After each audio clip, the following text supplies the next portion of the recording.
রবিউল আউয়াল মাসের কোনো গুরুত্বপূর্ণ আমল আছে কিনা, থাকলে কোন আমল করা যেতে পারে এবং কোন কাজ থেকে আমরা বিরত থাকতে পারব। রবিউল আউয়াল মাস আসলেই আমরা ঘটা করে অনেক কাজ করি যেগুলোর সাথে শরীয়ত আসলে সম্পর্ক রাখে না।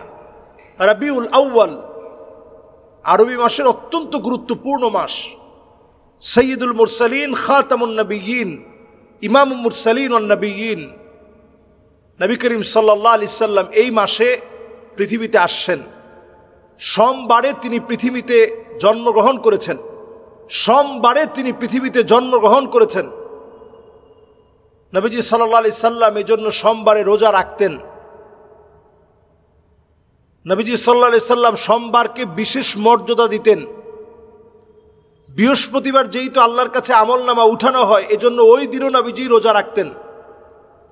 তাহলে রবিউল আউয়াল মাসে আমরা প্রধানতম একটা আমল করতে পারি, এই নবীজি সাল্লাল্লাহু আলাইহি সাল্লামকে যারা ভালোবাসি আমরা এই সময়ে আমল হিসেবে আমরা রোজা রাখতে পারি, রোজা, নফল রোজা। রবিউল আউয়াল মাস আসলেই ঘটা করে বিভিন্ন আয়োজন, এই আয়োজনের চাইতে নবীজি সাল্লাল্লাহু আলাইহি সাল্লামের জীবনী জানা, সোমবারে নফল রোজার প্রতি আগ্রহ বৃদ্ধিকরণ, নবীজি সাল্লাল্লাহু আলাইহি সাল্লামের সুন্নাহ মানার প্রতি আগ্রহ বৃদ্ধিকরণ, এগুলোই আমাদের জন্য নবীজি সাল্লাল্লাহু আলাইহি সাল্লামের রেখে যাওয়া আমল। আর রবিউল আউয়াল মাস আসলো, চলে গেল, আমি শুধু আশিকে রাসূল নিজেকে দাবি করলাম, কিছু হালুয়া রুটি আমি খেলাম, জিলাপি খেলাম, এর মধ্য দিয়ে শেষ করে দিলাম। নবীজির একটা সুন্নাহ আমি আমার আমলে আনার চেষ্টা করি নাই। অথচ সাহাবায়ে কেরাম রিদওয়ানুল্লাহি আলাইহিম আজমাইন শ্রেষ্ঠত্বের কাতারে আল্লাহ তাআলা তাদেরকেও পৌঁছিয়েছেন, কারণ তারা নবীজির সুন্নাহকে আঁকড়ে ধরেছেন। কুল ইন কুনতুম তুহিব্বুনাল্লাহ ফাত্তাবিউনি ইউহিব্বুকুমুল্লাহ। নবীজি সাল্লাল্লাহু আলাইহি সাল্লামের মুহাব্বতের দাবিদার তো তারা, ফাত্তাবিউনি ইউহিব্বুকুমুল্লাহ, যারা নবীজিকে অনুকরণ করবে। কিভাবে অনুকরণ করবেন? মা জানিন নবী সাল্লাল্লাহু আলাইহি সাল্লাম মিন কাউলিন আও ফিআলিন আও তাকরিরিন আও সিফাতিন খিলকিয়াতিন আও খুলুকিয়াহ হাকীকাতান আও হুকমান হাত্তা আল হারাকাত ওয়াস সাকানাত ফিল ইয়াকযাতি ওয়া ফিল মানাম।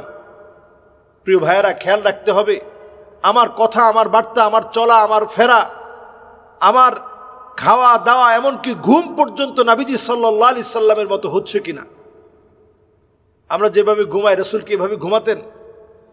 ডান দিকে ফিরে নবীজি হাতটাকে এইভাবে দিয়ে নবীজি ঘুমাতেন, এটা মিলিয়ে নেয়া। হাসলে নবীজি ঠোঁট দিয়ে মুস্কি হাসতেন, অট্ট হাসি কখনো তিনি হাসতেন না। তিনি মানুষের দিকে তীক্ষ্ণ নজরে তাকাতেন না। সুন্দর কিছু দেখলেই তিনি মাশা আল্লাহ, তাবারাকাল্লাহ বলতেন। ছোট ছোট বাচ্চাদেরকে তিনি দেখলেই দোয়া করে দিতেন, আল্লাহুম্মা ফাক্কিহু ফিদ্দীন ওয়া আল্লিমহু তা'ওয়িল ওয়া হাব্বিব ইলাইহিন নাস। নবীজি দোয়া করে দিতেন, আল্লাহ তুমি তাকে দ্বীনের বুঝ দাও, জ্ঞান দাও, মানুষের প্রিয় পাত্র বানিয়ে দাও। নবীজি সাল্লাল্লাহু আলাইহি সাল্লাম দোয়া করে দিতেন, আল্লাহুম্মা আল্লিমহুল ইলমা ওয়াল হিকমা ওয়াল হিসাব। আল্লাহ তুমি তাকে ইলম দাও, জ্ঞান দাও, হিসাবের জ্ঞান দাও। ওয়াকিহিল আযাব, জাহান্নামের আগুন থেকে আল্লাহ তুমি তাকে মুক্তি দাও। যে নবী সাল্লাল্লাহু আলাইহি সাল্লাম পুরোটা জীবন জুড়ে আমাদেরকে দিয়ে গিয়েছেন, কিছু তিনি নেননি। ক্ষুধার যন্ত্রণায় কষ্ট পেয়েছেন, কষ্ট করেছেন, একদিনও আল্লাহর কাছে বলেনি যে আল্লাহ ক্ষুধার যন্ত্রণা আমি কেন কষ্ট করব।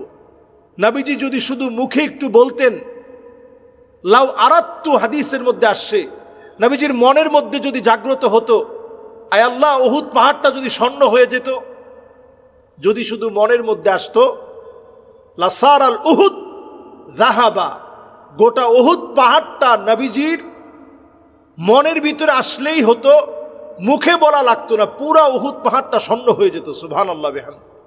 সে নবী যে আমাদের জন্য এই কষ্ট করে গেলেন, আমাদের জন্য এই পরিশ্রম করে গেলেন, উম্মতের মায়ায় কান্ডারি হলেন, সেই নবীর উম্মত হিসেবে আল্লাহ রাব্বুল আলামিন আমাদের যাদেরকে কবুল করেছেন, আমরা সোমবারে রোজা রাখার চেষ্টা করব।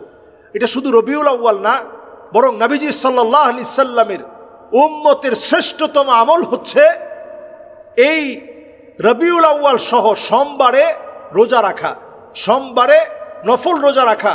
এটা রবিউল আউয়াল শুধু না, নবী সাল্লাল্লাহু আলাইহি সাল্লামের উম্মতের শ্রেষ্ঠ আমল হচ্ছে সোমবারে রোজা রাখা, বৃহস্পতিবারে পারলে রোজা রাখা। আমরা এই দুইটা আমল ইনশাআল্লাহ এই রবিউল আউয়াল থেকে আমরা শুরু করব।